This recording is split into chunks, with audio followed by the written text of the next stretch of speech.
എന്താ പ്രകൃതി നമ്മൾക്ക് വേണ്ട സംരക്ഷണം തരും. പരമസാധ്യമായിട്ടുള്ള ഒരു ബോധത്തിലുള്ളവർക്ക് ഈശ്വരനെ പെട്ടെന്ന് കിട്ടത്തില്ല. തിരിച്ച സഹിക്കണം ബന്ധങ്ങൾ, നമുക്ക് പ്രദർശനം കിട്ടും. അങ്ങനെ പോയി എന്നാ വരൂ, നിന്നെ എനിക്ക് ഇഷ്ടമായി, നിനക്ക് വേണ്ടതെല്ലാം തരാൻ പോവുക, നീ കാണും, കണ്ടുപിടിക്കുമെന്ന് പിടികിട്ടി. ആള് കണ്ടുപിടിക്കും, കൊളംബസ് അമേരിക്ക കണ്ടുപിടിക്കാമെന്ന് തീരുമാനമായി.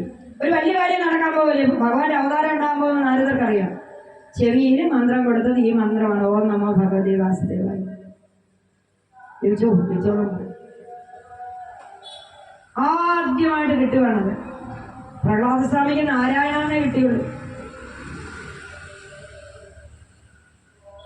ആവശ്യാനുസരണം നരസിംഹ ഭഗവാനെ പറ്റിയുള്ളൂ ഭഗവാന്. പക്ഷേ യഥാർത്ഥ സ്വസ്വരൂപം കാണിച്ചു കൊടുത്തത് ധ്രുവനാണ്, ശങ്കരചക്രവർത്തിയായി.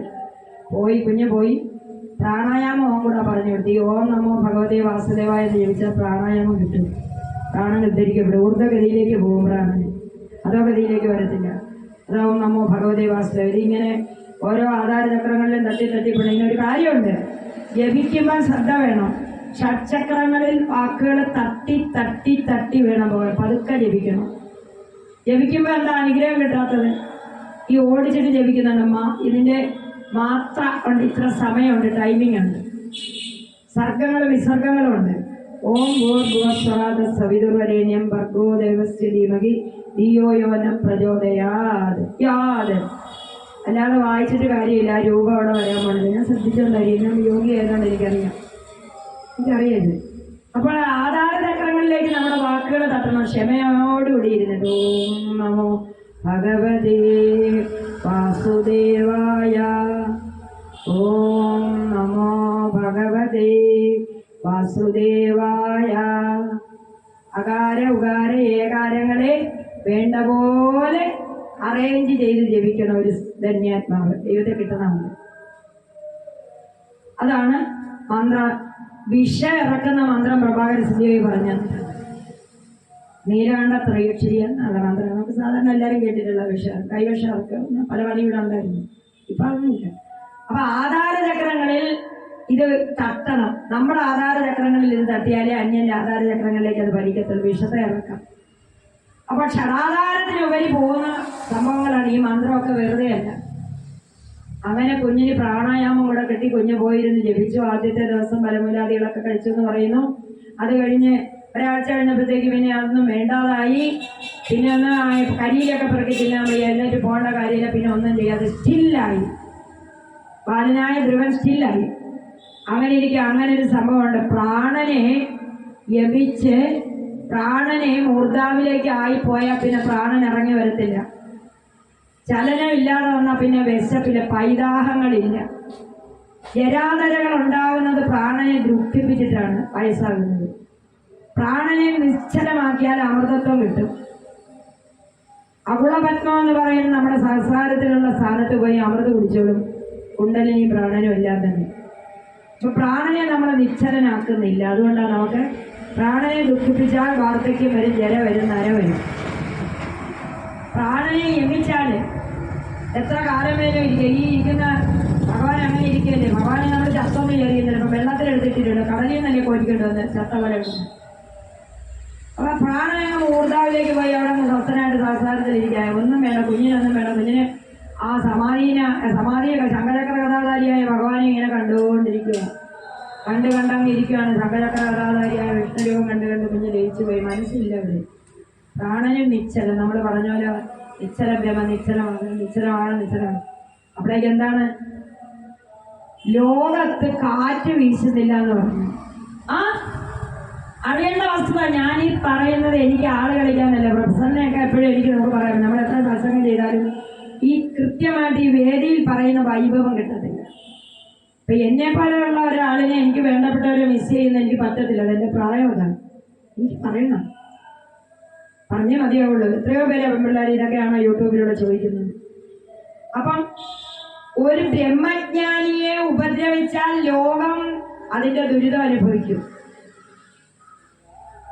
ചവന മഹർഷിയുടെ കണ്ണ് കുത്തിപ്പൊട്ടിച്ചപ്പോ മലമൂത്രങ്ങൾ പോയില്ല എന്നതിന്റെ ഒരു ഭാഗത്ത് പറയുന്നുണ്ട്. രാജകുമാരിമാർ അറിയാതെ കുത്തിപ്പൊട്ടിച്ചതാണ്. ആ ശരിയാതി രാജ്യത്തെ രാജാവിന്റെ പ്രജകളെല്ലാം വിളിച്ചിറങ്ങാൻ പറ്റാത്ത അവസ്ഥയിലായി. മലമൂത്രങ്ങൾ പോയില്ല.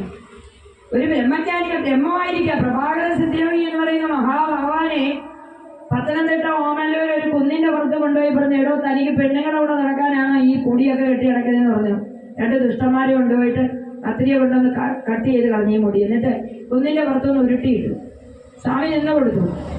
സ്വാമി എന്നിട്ട് രക്കാലം ക്ഷേത്രത്തിലെ വെള്ളത്തിൽ കിടന്നു, കുളത്തിൽ കിടന്നു. സന്ധ്യ ആയപ്പോൾ ഒരുത്തൻ ആ ചക്കില കരിമ്പാട്ടുന്ന ചക്കിലേക്ക് കൈപ്പറ്റിയിരുന്നു. മറ്റാൻ കള്ളുപിടിക്കാൻ പോയി അവിടെ അടിയുണ്ട്. അതാണ് ബ്രഹ്മജ്ഞാനികൾ. ആ ബ്രഹ്മജ്ഞാനിയെ നടക്കുന്നത് ബ്രഹ്മത്തിൽ തറയ്ക്കണം. നമ്മുടെ ബോധം ബ്രഹ്മത്തിൽ എത്തും, എപ്പോഴെങ്കിലും എത്തും. എപ്പോഴെങ്കിലും എത്തിയോണ്ടാണ് ഏകാദശി എഴുതുന്നത്, ഇല്ലെങ്കിൽ എഴുതത്തില്ല സുഹൃത്തെ. എപ്പോഴെങ്കിലും എത്തിയതുകൊണ്ടാണ് ഇങ്ങനെ എത്തണമെന്ന് തോന്നുന്നു, ഈ റേക്കിയൊക്കെ ഉള്ളതുകൊണ്ട്. സാധാരണ വായിക്കണമെന്നില്ല, ബോധം ആ പൊസിഷനിലേക്ക് കണക്ട് ചെയ്താണ്. അത് നിതാന്തം നിരന്തരം കണ്ടിന്യൂറ്റി കിട്ടുന്നില്ല. അതിനാണ് നമ്മൾ നിരന്തരം കേൾക്കണം. അപ്പോൾ ബ്രഹ്മാവിനൊക്കെ അസ്വസ്ഥതയായി രോഗം ഓടി ഭഗവാന്റെ അടുത്ത് എന്നിട്ട് പറഞ്ഞു, ശ്വാസം കിട്ടുന്നില്ല, കൊറോണ ശ്വാസം. ഏതോ ബ്രഹ്മജ്ഞാനിയെ ഉപദ്രവിച്ചല്ല, അയ്യപ്പനെ ഉപദ്രവിച്ചുകൊണ്ടാണ് കൊറോണ വന്നല്ലേ, ശ്വാസം കിട്ടാതായില്ലേ, ഇങ്ങനെ ഇരിക്കുമല്ലേ. ചിന്മുദ്രാംഗിതമായിട്ടുള്ള യോഗ സമാധി എന്നാണ് പറയുന്നത്. ഇവിടെ സമാധിസ്ഥനായിരിക്കുന്ന ആ ബ്രഹ്മത്തെ ഉപദ്രവിച്ചുകൊണ്ടാണ് ഇവിടെ ഈ ശ്വാസം കിട്ടാതെ വന്നത്. ഭഗവാൻ ചിരിച്ചു, വേണ്ട, ഒന്നും വിഷമിക്കണ്ട, ഉത്താനവാദന്റെ മകൻ ധ്രുവ ചെയ്യുന്ന പണിയാണ്, ഇപ്പൊ തന്നെ എല്ലാം ആക്കിയിട്ട് തന്നെ പറയും. ഭഗവാൻ ചിരിച്ചുകൊണ്ട് ഓടി വന്നു.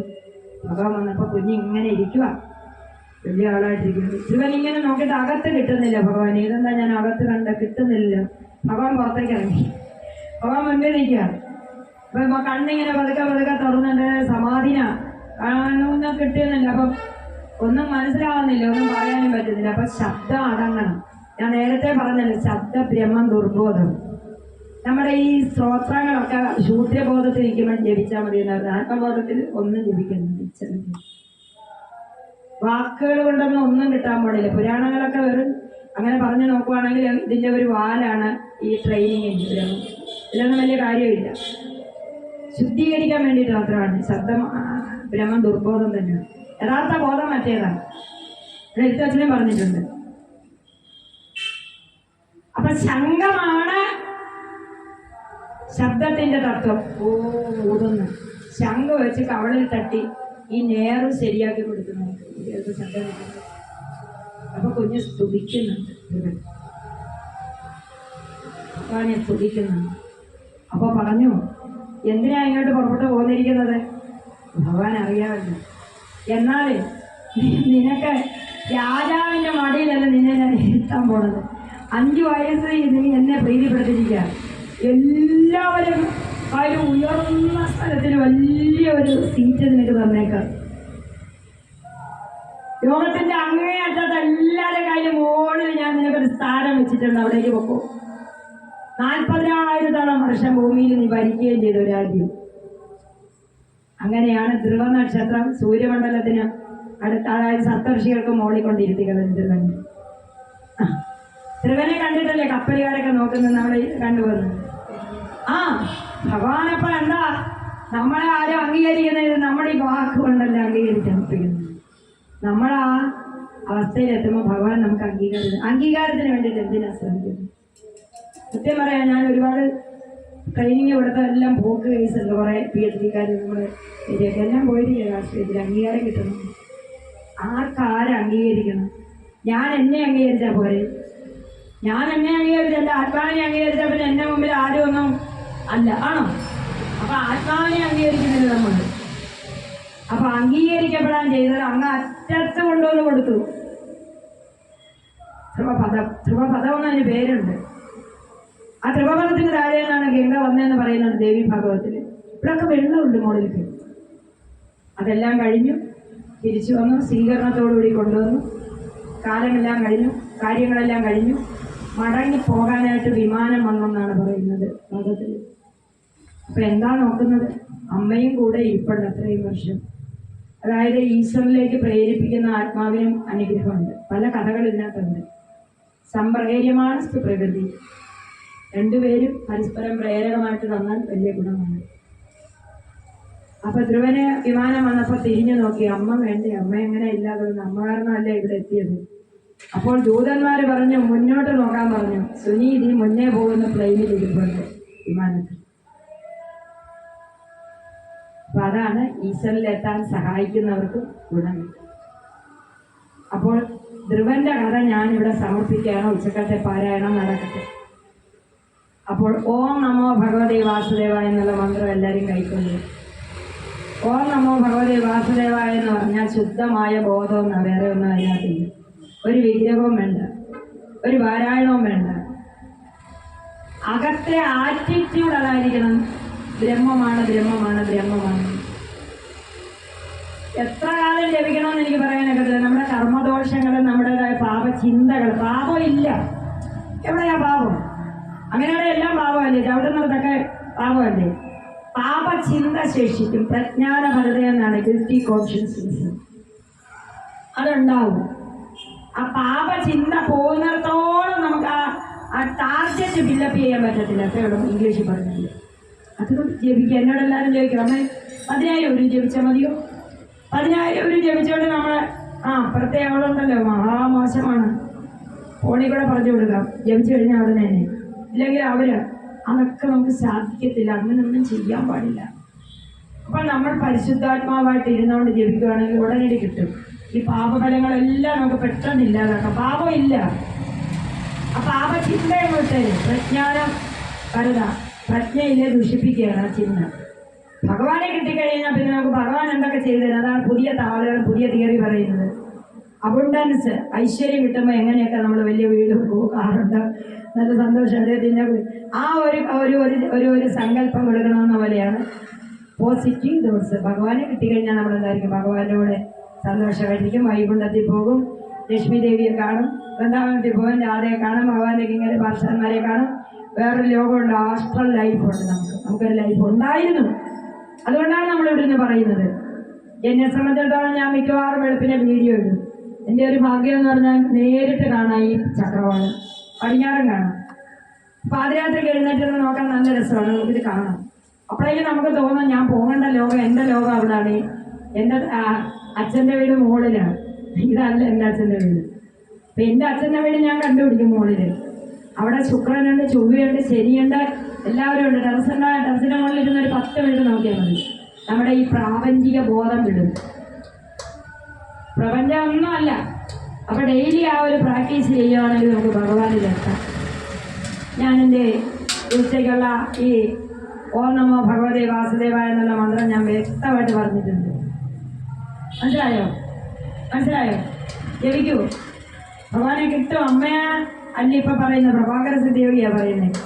ദീക്ഷ എന്ന് പറഞ്ഞ നവരാത്രി കാലത്ത് എല്ലാവരും ഒന്ന് ഇളകി. ഞാൻ 1-2 മന്ത്രമൊക്കെ ചിലർക്കൊക്കെ കൊടുത്തു. ലായ ഭട്രാശന്റെ മന്ത്രം കൊടുക്കണമെന്ന് പറഞ്ഞു. ആദ്യത്തെ വീഡിയോ വൈറലായിരുന്നത്. മന്ത്രം ഞാൻ കൊടുത്തില്ല. കാര്യം സ്ത്രീകളെ ആകർഷിക്കാൻ വേണ്ടിയിട്ട് ആ മന്ത്രം വല്ലവരും ഉപയോഗിക്കുമെന്ന് വിചാരിച്ച് ഞാൻ പറഞ്ഞു. എല്ലാവരും മന്ത്രം ചോദിച്ചു, കൊടുത്തില്ല. ഇതല്ല തന്നിരിക്കുകയാണ്, പ്രഭാകര സിദ്ധിയോഗി മന്ത്രം തന്നിരിക്കുകയാണ്. എൻ്റെ സുഹൃത്തെ ക്ഷമിക്കണം, ഏകാദശം തുടങ്ങി നമ്മളിവിടം വരെ ആയി. കൂടുതൽ അതിലേക്ക് വ്യാഖ്യാനം വേണം. ഇത്രയും സാഹചര്യം ഉണ്ടായിട്ടും ആ ജീവനിൽ കിടക്കുന്ന ആ തപസ്സോ, ആ ജീവനിൽ കിടക്കുന്ന പുണ്യം ജനങ്ങൾക്ക് ഉപകാരപ്രദമാകണം. വിദ്യാഭ്യാസമോ അല്ലെങ്കിൽ ധനസ്ഥിതിയോ ഒന്നും അല്ല, അതിലൊക്കെ ഉപരി ഭഗവാന്റെ അനുഗ്രഹമാണ് നമുക്കിത് പറയാൻ പറ്റുന്നത്. സർവാനുഗ്രഹകാരകമായിരിക്കുന്ന ഈ യജ്ഞം അതിൻ്റെ പൂർണ്ണ വൈഭവത്തോടുകൂടി സമർപ്പിക്കാൻ ഗോപാലകൃഷ്ണനും മറ്റുള്ള ഗുരുവായൂരപ്പനും എല്ലാം ഈ യജ്ഞപാഠത്തിലുണ്ട്, സകലരുണ്ട്. ഇവിടെ വെച്ച് എന്ത് നമ്മൾ പ്രാർത്ഥിച്ചാലും സാധിക്കും. അങ്ങനൊരു സ്ഥാനമായി മാറിക്കൊണ്ടാണ് ഇരിക്കുന്നത്. അപ്പോൾ നമസ്തേ, ഹരിയോ. നമുക്ക് ഓം നമോ ഭഗവതേ വാസുദേവായ എന്ന അമ്മയോടൊപ്പം ഒന്ന് പറഞ്ഞിട്ട് സമർപ്പിക്കാം, അല്ലേ? അങ്ങനെ വേണ്ടേ? ഓം നമോ ഭഗവതേ വാസുദേവായ. ഓം നമോ ഭഗവതേ വാസുദേവായ. ഓം നമോ ഭഗവതേ വാസുദേവായ. ഓം നമോ ഭഗവതേ വാസുദേവായ. ഓം നമോ ഭഗവതേ വാസുദേവായ. ഓം നമോ ഭഗവതേ വാസുദേവായ. സർവം ഗുരുപാദാന്തികെ സമർപ്പയാമി. സർവം ഗുരുപാദാന്തികെ സമർപ്പയാമി. സർവം ഗുരുപാദാംബുകെ സമർപ്പണം. ഗുരുവാണ് മന്ത്രം തന്നിരിക്കുന്നത്. എല്ലാ അനുഗ്രഹങ്ങളും നമുക്കുണ്ടാകും. കൃഷ്ണ